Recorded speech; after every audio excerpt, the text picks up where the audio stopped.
ಎಲ್ರಿಗೂ ನಮಸ್ಕಾರ ಸ್ನೇಹಿತರೆ. ಆಧ್ಯಾತ್ಮಿಕ ವಿಚಾರಧಾರೆ ಕನ್ನಡ ಯೂಟ್ಯೂಬ್ ಚಾನಲ್ಗೆ ನಿಮ್ಮೆಲ್ಲರಿಗೂ ಸ್ವಾಗತ.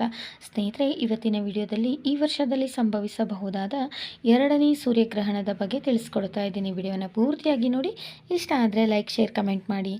ಸ್ನೇಹಿತರೆ, ಈ ವರ್ಷ 2026ರ ಆಗಸ್ಟ್ 12ನೇ ತಾರೀಕು ಬುಧವಾರ ದಿವಸ ನಮಗೆ ಶ್ರಾವಣ ಮಾಸದ ಅಮಾವಾಸ್ಯೆ ಇರೋದ್ರಿಂದ ಆ ದಿನ ನಮಗೆ ಸೂರ್ಯಗ್ರಹಣ ಗೋಚರಿಸುತ್ತಿದೆ. ಆದರೆ ಈ ಗ್ರಹಣ ನಮ್ಮ ದೇಶದಲ್ಲಿ ಯಾವ ಸಮಯದಲ್ಲಿ ಗೋಚರ ಆಗುತ್ತೆ ಅಥವಾ ಆಗಲ್ವಾ, ಯಾವೆಲ್ಲ ಪ್ರದೇಶಗಳಲ್ಲಿ ಈ ಗ್ರಹಣ ಗೋಚರವಾಗುತ್ತದೆ, ಇದರ ಧಾರ್ಮಿಕ ಆಚಾರ ವಿಚಾರ ನಾವು ಆಚರಿಸಬೇಕಾ ಬೇಡವಾ, ಈ ಸೂರ್ಯಗ್ರಹಣದ ಮಹತ್ವವೇನು ಅನ್ನೋದನ್ನು ಇವತ್ತಿನ ವಿಡಿಯೋದಲ್ಲಿ ಸಂಪೂರ್ಣವಾಗಿ ತಿಳ್ಕೊಳ್ಳೋಣ. ಬನ್ನಿ ಸ್ನೇಹಿತರೆ, ಈ ಒಂದು ಗ್ರಹಣದ ಮುಖ್ಯವಾಗಿ ವಿಚಾರಗಳನ್ನು ಗರ್ಭಿಣಿಯರು ಆಚರಿಸಬೇಕಾ ಬೇಡವಾ ಅನ್ನೋದನ್ನು ತಿಳ್ಕೊಳ್ಳೋಣ ಸ್ನೇಹಿತರೆ. ಮೊದಲಿಗೆ ಕಂಕಣಾಕೃತಿ ಸೂರ್ಯಗ್ರಹಣ ಅಂದರೆ ಏನು ಅಂತ ತಿಳ್ಕೊಳ್ಳೋಣ. ಚಂದ್ರನು ಸೂರ್ಯನ ಸುತ್ತ ಸಂಪೂರ್ಣವಾಗಿ ಸುತ್ತುವರೆದು ಕೆಂಪು ಬೆಂಕಿಯ ಉಂಡೆಗಳ ಆಕಾರವಾಗಿ ಸುತ್ತುವರಿಯುತ್ತಾನೆ. ಈ ಒಂದು ಗೋಚರವನ್ನು ನಾವು ಉಂಗುರದಂತೆ ಗೋಚಾರಗೊಂಡಾಗ ಅದನ್ನು ನಾವು ಸೂರ್ಯಗ್ರಹಣ ಅಥವಾ ರಿಂಗ್ ಆಫ್ ಫೈರ್ ಅಂತ ಸಹ ಕರೀತಾರೆ ಸ್ನೇಹಿತರೆ.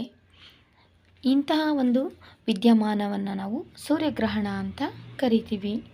ಈ ಗ್ರಹಣದ ಒಂದು ನಿಖರವಾದ ಸಮಯವನ್ನು ನೋಡೋದಾದರೆ ನಮಗೆ ಬುಧವಾರ ಆಗಸ್ಟ್ 12ನೇ ತಾರೀಕು ಅಮಾವಾಸ್ಯೆ ಇರುತ್ತೆ. ಅವತ್ತು ರಾತ್ರಿ ಈ ಒಂದು ಗ್ರಹಣ ಪ್ರಾರಂಭವಾಗುವ ಸಮಯ ಬಂದು ರಾತ್ರಿ 9:04 ಪ್ರಾರಂಭವಾಗಿ ಅದೇ ದಿನ ರಾತ್ರಿ 11:47 ಮುಕ್ತಾಯವಾಗುತ್ತದೆ. ಆದರೆ ಗ್ರಹಣ ಸಂಪೂರ್ಣವಾಗಿ ಮುಕ್ತಾಯ ಆಗುವುದು ಆಗಸ್ಟ್ 13ನೇ ತಾರೀಕು ರಾತ್ರಿ ಮುಕ್ತಾಯ ಆಗುತ್ತದೆ ಅಂತ ಹೇಳ್ತಾರೆ. ಆದರೆ ಈ ಒಂದು ಗ್ರಹಣ ನಮಗೆ ಗೋಚರ ಆಗೋದಿಲ್ಲ. ಇದರ ಯಾವುದೇ ಒಂದು ಆಚರಣೆಯನ್ನು ನಮ್ಮ ದೇಶದಲ್ಲಿ ನಾವು ಮಾಡಬಾರ್ದು ಅಂತ ಜ್ಯೋತಿಷ್ಶಾಸ್ತ್ರದಲ್ಲಿ ಹೇಳಲಾಗುತ್ತದೆ. ಹಾಗಾದರೆ ಈ ಗ್ರಹಣ ಯಾವೆಲ್ಲ ದೇಶಗಳಲ್ಲಿ ಗೋಚರಿಸ್ತದೆ ಅನ್ನೋದಾದರೆ ಗ್ರೀನ್ಲ್ಯಾಂಡ್, ಐಸ್ಲ್ಯಾಂಡ್, ಸ್ಪೇನ್, ಪೋರ್ಚುಗಲ್ನ ಕೆಲವೊಂದಿಷ್ಟು ದೇಶಗಳು ಮತ್ತು ಯುರೋಪ್ನ ಕೆಲವೊಂದಿಷ್ಟು ದೇಶಗಳು ಮತ್ತು ಉತ್ತರ ಅಟ್ಲಾಂಟಿಕ್ ಮಹಾಸಾಗರಗಳಲ್ಲಿ ಈ ಒಂದು ಗ್ರಹಣ ಸಂಪೂರ್ಣವಾಗಿ ಗೋಚರಿಸುತ್ತದೆ. ನಮ್ಮ ಏಷ್ಯಾ ಖಂಡದ ಯಾವುದೇ ಒಂದು ದೇಶಗಳಲ್ಲಿ ಈಗ ಒಂದು ಗ್ರಹಣ ಗೋಚರಿಸೋದಿಲ್ಲ ಅನ್ನೋದು ಸ್ಪಷ್ಟವಾಗಿ ತಿಳಿಸಲಾಗುತ್ತದೆ. ಹಾಗಾಗಿ ಈ ಗ್ರಹಣದ ಒಂದು ಧಾರ್ಮಿಕ ಆಚರಣೆ ಯಾವುದನ್ನು ಸಹ ನಾವು ಮಾಡಬೇಕಾಗಿಲ್ಲ. ಆದರೆ ಈ ಒಂದು ಗ್ರಹಣ ರಾತ್ರಿ ಸಮಯದಲ್ಲಿ ಗೋಚರಿಸೋದ್ರಿಂದ ಗರ್ಭಿಣಿ ಸ್ತ್ರೀಯರಿಗೂ ಸಹ ಯಾವುದೇ ರೀತಿಯಾದಂಥ ಪ್ರಭಾವ ಬೀರಲ್ಲ ಅಂತ ಹೇಳ್ತಾರೆ.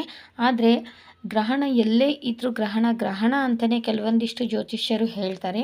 ಅಷ್ಟೇ ಅಲ್ಲದೆ ಗ್ರಹಣ ಕಾಲದಲ್ಲಿ ಮುಖ್ಯವಾಗಿ ಯಾವುದೇ ರೀತಿಯಾದಂಥ ಹರಿತವಾದಂಥ ವಸ್ತುಗಳನ್ನು, ಚೂಪಾದ ವಸ್ತುಗಳನ್ನು ಈ ಒಂದು ಗರ್ಭಿಣಿ ಸ್ತ್ರೀಯರು ಬಳಸಬಾರ್ದು ಅಂತ ಹೇಳ್ತಾರೆ.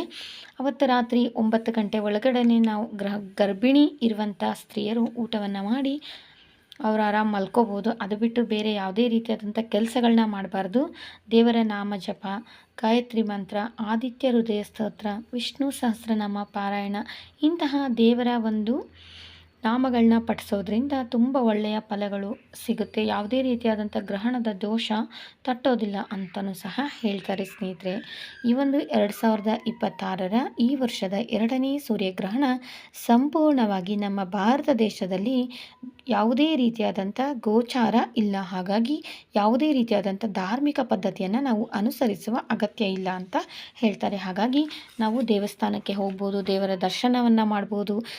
ಯಾವ ರೀತಿ ನಾವು ಪೂಜೆ ಪುನಸ್ಕಾರಗಳನ್ನು ಎಲ್ಲ ಮಾಡ್ತೀವೋ ಅದೇ ರೀತಿ ನಾವು ಮುಂದುವರಿಸ್ಕೊಂಡು ಹೋಗ್ಬೋದು ಅಂತ ಹೇಳ್ತಾರೆ. ಹಾಗಾಗಿ ಈ ಒಂದು ಗ್ರಹಣ ನಮ್ಮ ದೇಶದಲ್ಲಿ ಗೋಚರ ಇಲ್ಲದೇ ಇರೋದ್ರಿಂದ ಇದರ ಯಾವುದೇ ಒಂದು ಆಚರಣೆಯನ್ನು ಮಾಡಬೇಕಾಗಿಲ್ಲ ಅಂತ ತಿಳಿಸ್ತಾ ಇದ್ದಾರೆ ಸ್ನೇಹಿತರೆ.